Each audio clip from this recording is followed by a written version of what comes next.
안녕하세요. 발빠른 시황의 이석우입니다. 오늘 증시 상승 마감했습니다. 코스피 0.28% 상승, 코스닥 지수 0.63% 상승, 상상 마감은 했는데요. 주변 환경, 그리고 지난 금요일 하락분에 대해서 보면은요, 상승폭이 생각보다는 좀 미약하지 않았나 싶은 생각이 듭니다. 여기에 더불어서 시가총액 상위 종목과 몇몇 테마, 움직이는 흐름으로 봐서는 종목별 장세, 순환매 흐름이 계속 일어나고 있다라고 보시는 것이 맞을 것 같아요. 주변 환경 뭐 나쁘지 않습니다. 해외 증시, 중국, 대만, 일본 증시 양호했고요. 환율도 조금 올라갔지만 양호했습니다. 그 가운데 외국인이 선물을 또 1조 매수를 했고요. 대신 거래소에서는 매도, 코스닥에서는 매수. 상당히 엇갈리는 행보를 보여주고 있습니다. 다만 기관이 주식을 금융투자 중심으로 매수를 하면서 어느 정도 지지하려는 흐름은 좀 나와주고 있는데, 수급 동향에서도 상당히 소위 난잡합니다. 어지러워요. 이럴 때 결국에는 종목별 장세 흐름이 계속 나타난다고 하는데, 오늘도 그렇습니다. 상승하는 테마 종목들, 지난 금요일 하락했었던 종목군들 상승했고요. 지난 금요일 상승했었던 종목은 하락하고 하락했었던 종목은 올라가는 그런 순환매 흐름이 나왔다라고 보시는 것이 맞을 것 같습니다. 이러한 현상은 계속 반복적으로 앞으로 일어날 가능성이 크지 않냐라는 생각하니까요. 종목별 흐름 저와 함께 보시면 되겠습니다. 오늘 특징주 하나씩 보시죠. SK하이닉스 최근 들어서 최대 시장의 중심 종목이자 화두 종목이라고 보셔도 될 것 같습니다. 오늘 다시 3.4% 상승하면서 106,500원에 상승 마감했는데요. 수급에서 나름 양호했습니다. 기관 외국인이 매수를 했다라는 점. 그리고 여기에 보면은요, 키파운드리, 파운드리 회사죠. 인수 소식에 주가 3%대 상승. 이렇게 나왔는데요. 이것 때문에 상승한 것 같지는 않아요. 더군다나 지난 금요일 제가 바로 이 시간에 말씀드렸었던 것처럼요. D램가 하락이 고정거래가, 서버용 고정거래가뿐만이 아니고 다른 부분에서도 하락이 했고요. 다만 낸드 플래시 쪽은 상승했거든요. 바로 이 부분이 어느 정도 감안이 됐고, D램가 하락, 이거 잘하면은 요번 4분기 저점 찍는 거 아니야? 이런 예상치도 나오는 흐름이라고 보시는 것이 맞을 것 같아요.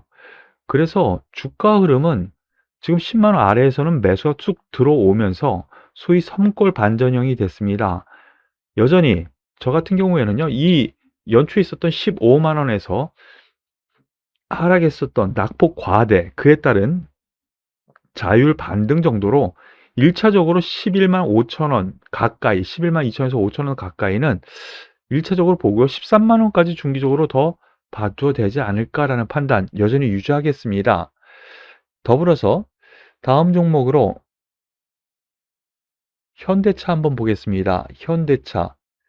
오늘 시가총액 상위 종목이 대부분 많이 올라왔어요. 그만큼 최근 들어서 시가총액 상위 종목에 대한 관심이 좀 많이 있는 것 같은데요. 물음표를 찍기 때문에 그런 거라고 보여지네요. 주가 왜 이래 올라갈 것 같기도 하고 내려갈 것 같기도 하고. 현대차 같은 경우 오늘 10월 판매 데이터가 나왔는데요. 전년 대비 20% 감소했어요. 반도체 난에 가팔라진 판매 둔화, 10월 판매량 20% 감소. 이러한 뉴스, 뭐 전반적으로 놓고 보면요. 근데 다 아는 내용이었죠.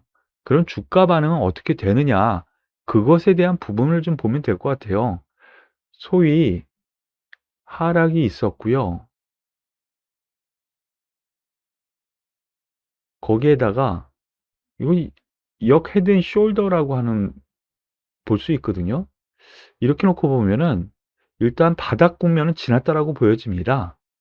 바닥 국면은. 그렇기 때문에 좀 중기적으로 좀 더 가져갈 여력 충분히 있지 않을까라는 판단 말씀을 드리겠고, 중기적인 가격 25만 원 선까지는 가능하지 않을까라는 판단으로 여러분들께 말씀을 드릴게요. 더불어서 기아차도 보시죠.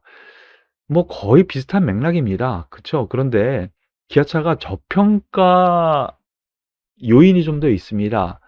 판매 데이터뿐만이 아니고 수익성에서도 기아가 좀 더 낫지 않은가라는 기관의 의견이 좀 많이 있는 것 같아요. 그래서 상대적으로 강한 흐름을 보여주니까 이 종목 역시 보시는데, 일단 이 종목 같은 경우는 10만 원 선까지도 한번 볼 수 있지 않을까. 기아 같은 경우에는요. 참고하시길 바라겠습니다. 더불어서 게임주가 오늘 전반적으로 상승을 했어요. 카카오 게임즈 10% 급등을 했습니다. 그런데 오늘 보시면은요, 여러 가지 내용이 있어요. 라이언 하트 스튜디오 지분 30% 취득했다. 이 라이언 하트, 이게 뭐 어떤 회사냐면요, 오딘을 제작하는 회사인데 유럽 회사예요. 예, 최대 주주했다. 바로 그것 때문에 9% 급등했다? 이것도 아닌 것 같아요. 이거 투자자들이 얼마나 이 부분에 대해서 알고 그것이 얼마나 호재일까라는 부분은 있거든요. 이 부분을 한번 같이 살펴봐야 될 것 같아요. NFT 바람탄 게임빌 카카오 게임즈 10%대 상승. 바로 이 부분에 대한 것이 오히려 더 크지 않을까 싶으니까 같이 한번 보시죠. 게임 회사들이 NFT 대체 불가능 토큰, 바로 이 부분이 최근 들어서 이슈화가 되고 있는데요. 사업 진출 기대감에 주가가 급상승하고 있다. 바로 이 부분 때문인 것 같습니다. 게임빌이 바로 여기에 같은 맥락으로 좀 나타난 것 같고요.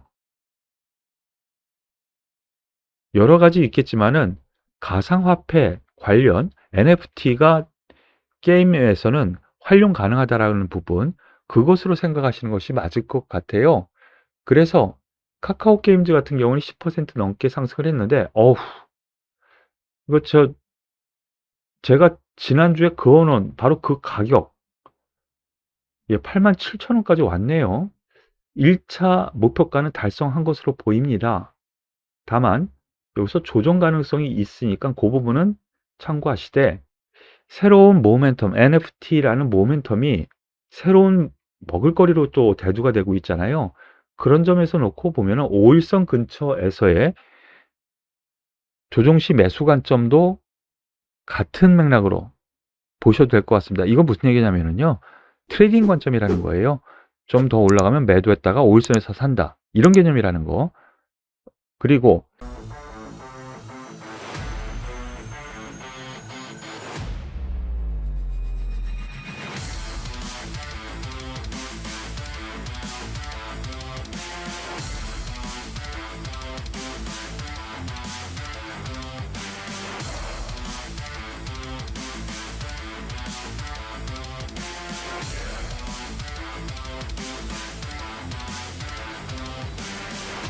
더불어서 게임빌 한번 보시겠습니다.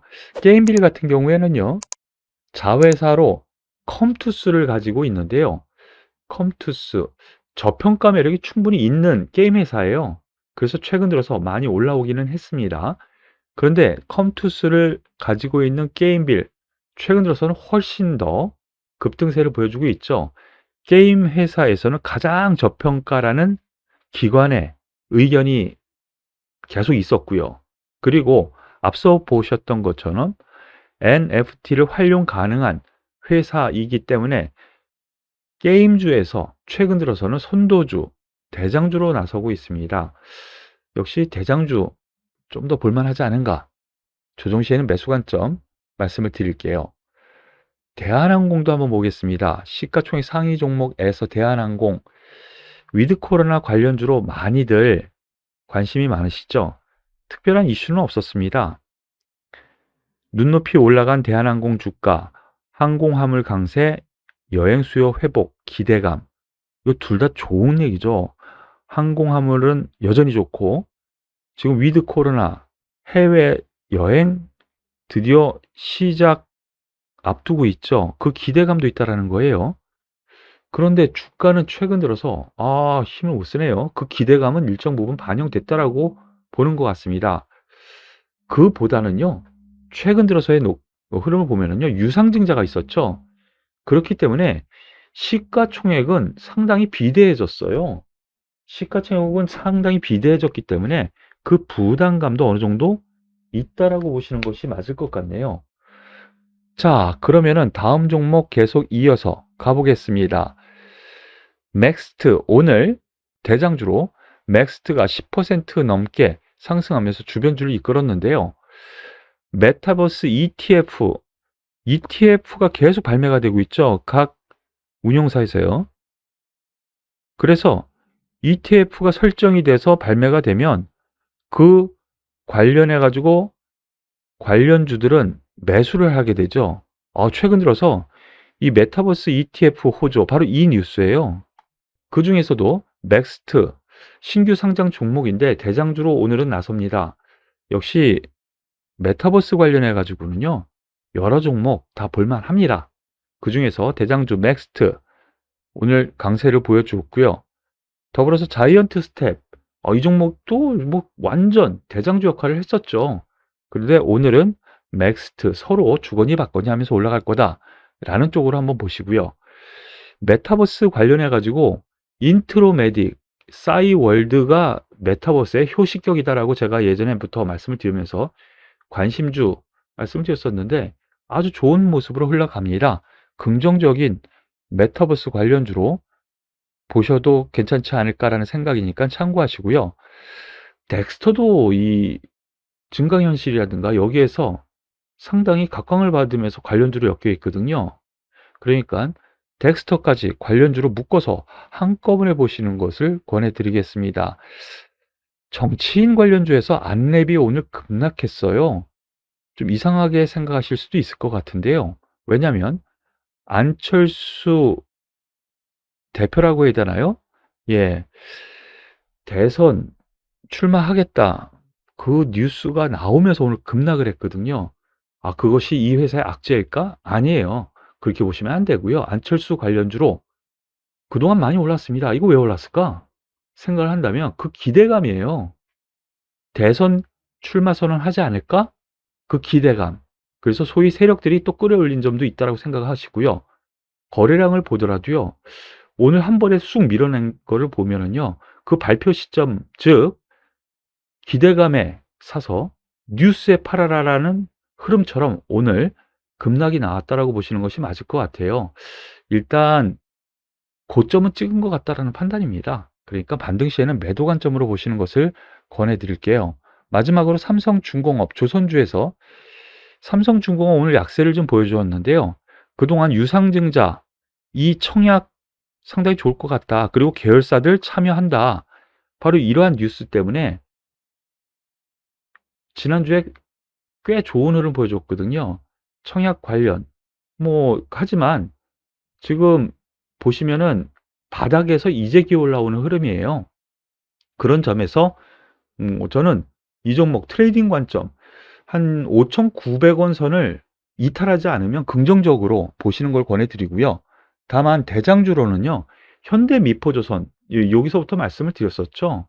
바로 이날로부터 말씀을 드렸는데 대장주는 현대미포조선이라는 것도 함께 참고하셔서 매매에 도움이 되셨으면 좋겠네요. 오늘 발빠른 시황 여기서 마무리 짓겠는데요. 상당히 혼조스러운 그리고 어려운 장세입니다. 종목별 장세이기 때문에 혼자 하시기 힘드시죠? 이서구와 함께 하시면은 좀 쉽게 풀어드리는 장세가 되지 않을까라는 생각이에요.